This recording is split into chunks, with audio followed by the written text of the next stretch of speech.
All right, today I'm talking to Regina Bethencourt. She's the visionary behind Tenuto and a dynamic marketing expert who focuses on brand identity, website, and marketing strategies for a diverse array of clients. And she's on a mission to transform the way moms show up for work. Regina, thanks for being on. Thanks, Raul. It's great to talk with you today. I think it's really interesting because I always share about the work that you do and the reason why you do it. And then, like, oh, by the way, she also does marketing. Like, her mission is to help moms show up differently and create that economy for working moms. Oh, and by the way, she sells marketing. So people are always interested with that because the mission, I think, is forward facing. And I think it attracts me and attracts a lot of people that I talk to. But the fact is that you're doing it in a cool way, obviously with selling digital strategy. But I'm just curious, what made you want to start all this? Why Tenuto? Why this approach? And why create this economy for moms? Yeah. So the whole reason I went into business is because I became a mom myself. So I started out just working in a traditional PR agency format, and I saw another colleague in this company go through getting married, having a baby, all that kind of stuff while trying to manage her accounts under the PR firm. And the leadership, the way they handled that was just very toxic. And I thought this was before I had gotten married or thought about having kids. And I thought, I can't possibly do that in this environment. It's just in something that's already so tough, having kids, starting a family, to have your job be part of what's dragging you down and making that harder for you is just, it's really an awful thing. When I thought, okay, I want to start my own family, what am I going to do for work? I want to have something that allows me to be the kind of mother I want to be while still allows me to grow my professional career. So I started out just me freelancing at first. My skills are in the marketing space, graphic design, web design.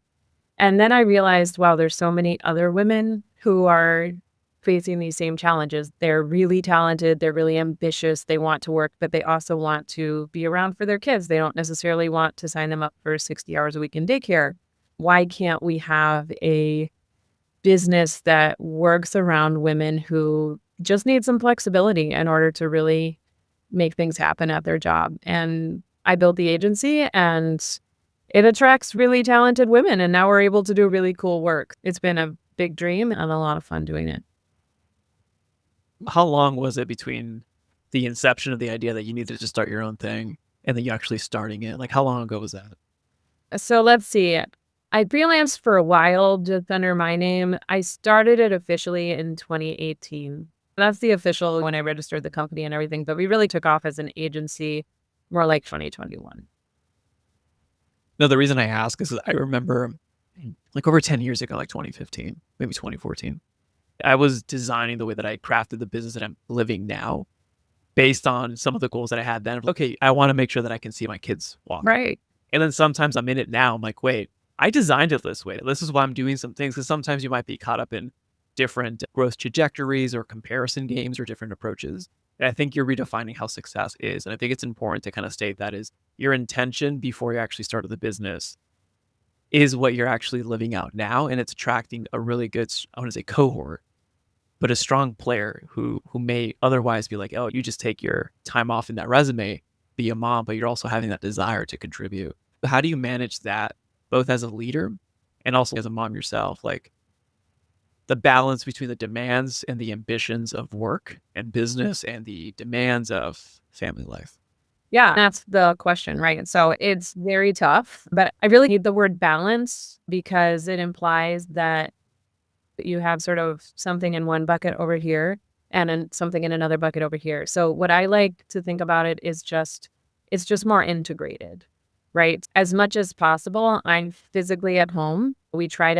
In the company, we try to keep meetings to a minimum. We do some on-site stuff for our clients, but it's very segmented, very selective, and very directed at exactly the outcomes we want to get, right? We're not wasting any time with the sort of butts in seats mentality.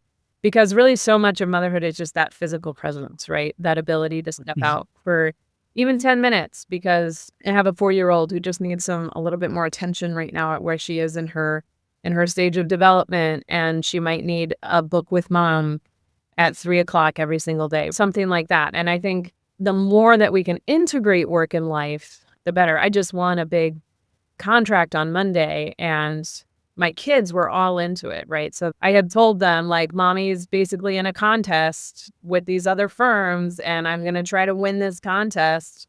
And they were all like, yeah, mom, did you win? And I told them, guys, I won the contest. And for them, it's, whoa, no way, mom. So it's integrated, right? Rather than I'm trying to balance two separate things, if that makes sense. And that's Yeah, and let's talk about the team management later because that's also a very interesting approach because having led teams and different dynamics and maternity leave or managing around kids and family, I'm super lenient, but it's also like, how do you plan for that and how do you allocate for that and how do you fill the seats because sometimes the work still needs to be done. But to your point of getting the kids integrated, one of the approaches that I take is that I think balance is the right word. I know that's the common cliche, but I think there's healthy obsessions and healthy things that you dive into, right? What would you say? Because there's imbalance. Anyone who's excelling in their work is their signature. It's not that they're doing it because they hate it or it's drudgery and they're waiting for 5 o'clock to show up or Friday so they can not do work. Usually the best people, and I'm assuming the people that you attract or that I've got to experience, typically are the ones that like, I actually love this thing, which is why I need to do it. I remember for like my wife, she's a nurse, so she thankfully works 3 days out of the week. Yeah, those 12-hour days sometimes suck, but the idea is creating that balance, but she also knows work is healthy for her. right. Like she needs to go and have that. It's almost like a mental health thing. So there's that aspect. There's the work is your craft aspect. But when you do that, I think there becomes like a part of your personality. It's an extension of your personality. So when you're looking at your work, is there anything, because I think we all have healthy obsessions that I think drive us and that move us. What would you say your healthy obsessions or maybe healthy habits are around how you approach your work, how you approach the clients, how you approach the team and your family? Because it's not just Regina at home and the Regina at work. It's one holistic Regina. But how do you see yourself in that dynamic? Yeah, so that's a great point. And definitely the reason why when I was thinking about creating a business, I did definitely know that working is something that is good for me. It's something that I need in order to have my brain have something to stick its teeth into. Yeah, I would say that my craft essentially is, while I do love the marketing and the creative side of things, what my craft really is building things and getting behind organizational structure. So I love that aspect of the business in terms of I'm not just doing marketing, right? I'm building an agency and I'm building a network and I'm building a team. And I do apply that similarly to my family, right? Because I have 5 kids. It's really, we're building something that is going to bear fruits in the future. I always talk about, we have 5 kids and people are like, oh my gosh, that's a ton of kids, but that's crazy. But what I'm building is a Thanksgiving table in 20 years with 35 people at it. That's what I want. And I got to go through the trenches here with little kids and 5 of them to get that Thanksgiving table. But that's what I'm shooting for. And it's similar with the agency, right? You're putting it all the building blocks right now because I want to be able to hire, instead of a handful of women, I want to be able to hire dozens of them and really give them the same opportunities I've had to build a family while doing this.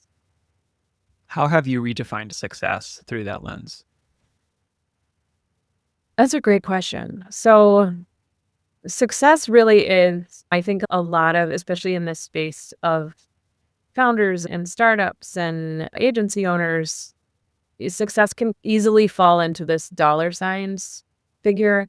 And certainly revenue is a big part of being able to do the things I want to do, to be able to offer more jobs to more people, to be able to have more freedom to live my family life without being so tied to an office or things like that. But really, success is living the kind of life you want to live without being forced into our modern slavery in a way, which is the 9 to 5 and the paycheck to paycheck. Breaking out of that is success. So even if that's not millions and yachts and a Lamborghini in my driveway, right? That has nothing to do with it. It's about living the way I want to live on my terms and raising the family the way I want. And then offering that to other people. That's success. I have one of my employees told me she's able to send her kid to the school that she wanted to, which is a very expensive school, because of working at Tenuto. So she's hitting her goal that she wanted.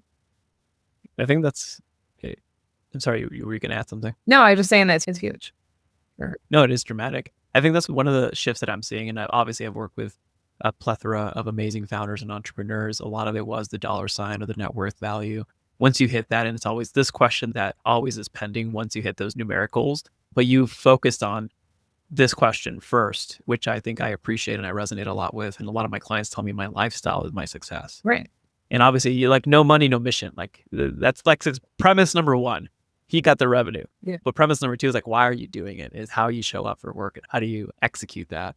How do you frame this?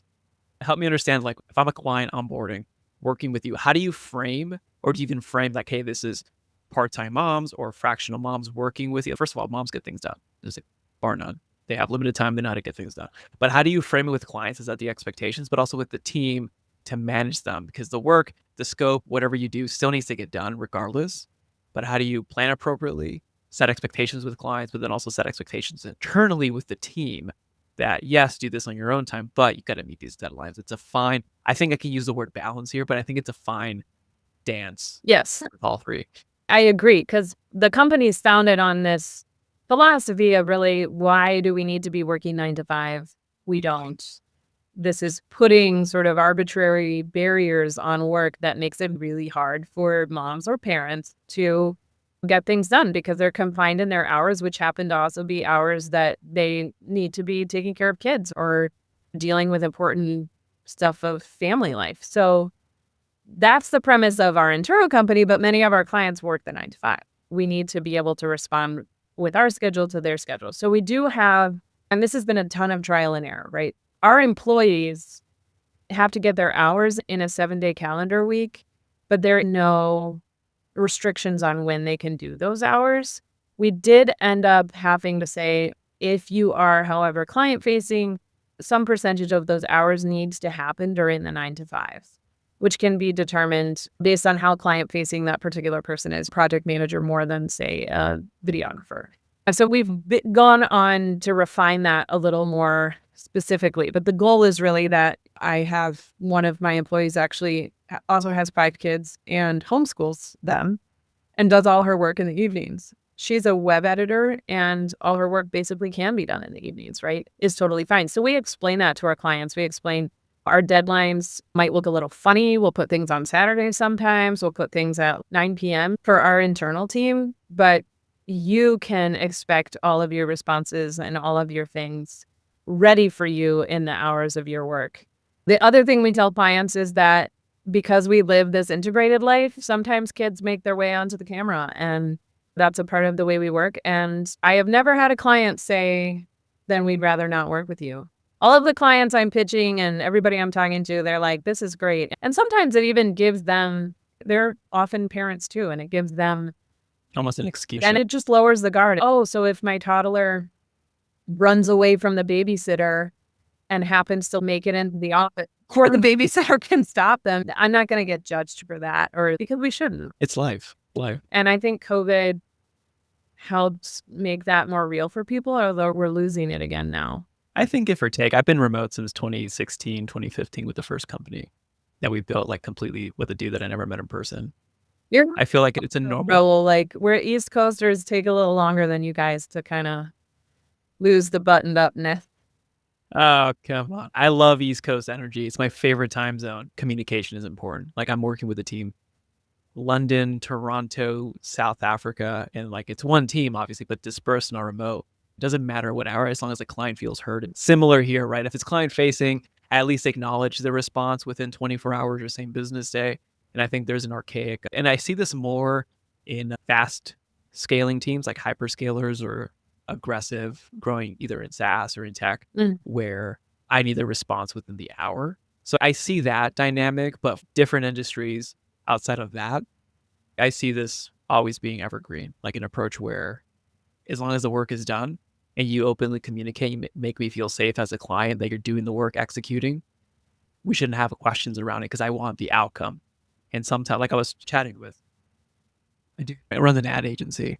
If we use AI, the client doesn't care. They just care about the outcome. Right. They care about the thing that we got them for.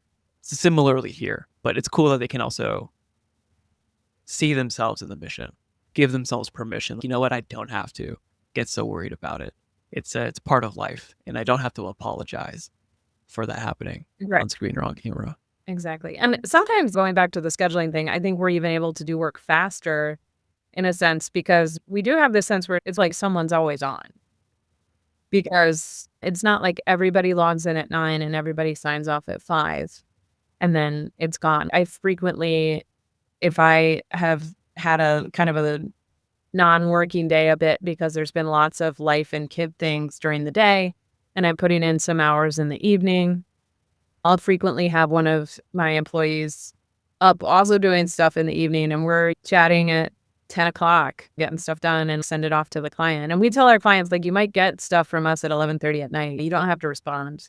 It's not like we're expecting you to be working, but that's how we work. And it sometimes feels nice to them because it's sometimes great to have somebody working for you and they're doing stuff at night and you're like, yeah, like, I feel like people are getting stuff done for me. I don't know. It's a good experience. A global team here in the US. Exactly.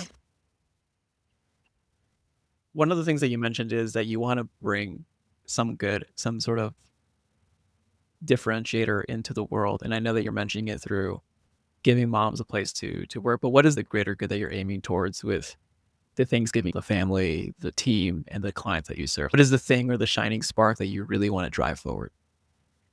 Yeah, that's also a really great question because the fundamental thing that I think I would love to see change is that this is really about couples because it's about families, right? But that young couples feel more empowered to start families and maybe even have as many kids as they would like to have. I think often there's just so many artificial constraints, I think, in conversations about children that, oh, you have to have X amount of money. You have to have X amount in your revenue. You have to be X age for this to make sense. And it seemed very transactional, right? Because you got to afford the daycare and you got to afford all these sort of building blocks that are like, this is the standard way to have kids. I think I saw an article once that you have to be able to set aside, I don't know, it was like $25,000 a year per kid in order to afford a kid. And it's just family isn't like that, right? And I think we're seeing that on my generation, millennials and then Gen Z, that they're putting off having kids later and later and having fewer and fewer kids. And I don't know that's necessarily by choice, right? I think a lot of it is from this sense that it's impossible or it's going to be financially devastating or things like that. And I think the more that we can open up opportunities and open up possibilities and show people that can be a really happy life and that family can be a big part of your life. You can invest a lot of time in it and grow it how you want to and still have a really fulfilling career. I want more people to believe that. And I don't think a lot of people believe that. Yeah, I think you have to shift culture. Because it's the three things: opportunity, so the money, the finances, the funding for it. Second, the lifestyle that it actually works. And then the third, the desire. But that's also by showcasing it and bringing awareness to culture. So I think we're doing some of that here with the podcast, but also there's a lot of work to do. Yeah. Yeah. And this lifestyle shouldn't be reserved for CEOs, right? This is not like it's some elite thing, right? I don't know. I was a history major, so I loved to think about the way life and family used to work and kind of shifts it went through over time to get us to where we are today. And there was a time when family work and the work of the home and then the work that brought in money to the home was much more integrated. Pre-industrial revolution, the husband might be making shoes in the shop and the woman is running all of the invoicing and getting in new customers and all this stuff. And the kids are milling around and maybe helping the husband or helping the wife. It's just much more integrated, this whole idea that it's a family enterprise, not as siloed as we are today, where you ship off to your office, do your 9 to 5, get your paycheck. It's just very limiting, I think. Yeah, sometimes with specialization, we tend to drift away that way. But also, I think the next revolution with artificial intelligence and machine learning, how it's advancing, I think that's the next shift from the industrial age. Absolutely. And we'll see a big shift in the way that people work. I personally think we're 3 to 5 years away from it, but asking these kinds of questions and having these kinds of intentions behind the work are only going to get more important because like I had this thesis back in 2010 that the more technology we arrive to, the more humans are going to have to be feet on the grass, not like hippies lifestyle, but more feet in the grass, grounded And we saw that movement, that love it or hate it, but like some of that movement happened in 2013, 14, 15, where experiential stuff was all the rage for pop culture. But then now I think we're going to be moving to the bigger questions, like what kind of work should I be doing? Why does my work matter if technology can do some of the work that I've done all my life? No, it's huge. And I hope that revolution is a revolution towards the betterment of human flourishing. Yeah, it has to. I hope so. You're super optimistic, Raul. I don't know. I get a little scared sometimes that it'll pull us further apart. But I do hope that with AI taking away the more sort of drudgery tasks, it'll bring us together and make the world human. With everything, there's ups and downs, but I think it's how we navigate it and have these conversations. And like, to your point, bring it to the culture. Yeah, absolutely. Well, Regina, where can everyone, one, thank you for being on, and two, learn more about your work, what you're up to, and reach out to you? Yeah, so you can find me on LinkedIn. I'm pretty active on LinkedIn. My website is www.tenutoconsulting.com. And my email, you can feel free to email me. I'm really open to casual conversations on these topics, which I could talk about all day, is Regina@tenutoconsulting.com. Cool. I'll put those links in the show notes, Regina. Thank you again for being on. Yep. Thank you, Raul. Thank you for listening to the podcast. If you'd like to get more of these podcasts, please go ahead and subscribe to wherever you're watching or listening to the pod. If you have any suggestions or questions that you want me to answer on the pod, or you have a guest that you want me to interview, please go ahead and email me all of your suggestions and questions at podcast@dogoodwork.io. That's podcast@dogoodwork.io. If you'd like to give me public feedback, you can go on Apple Podcasts, and from there you can leave up to a 5-star review. I would greatly appreciate that.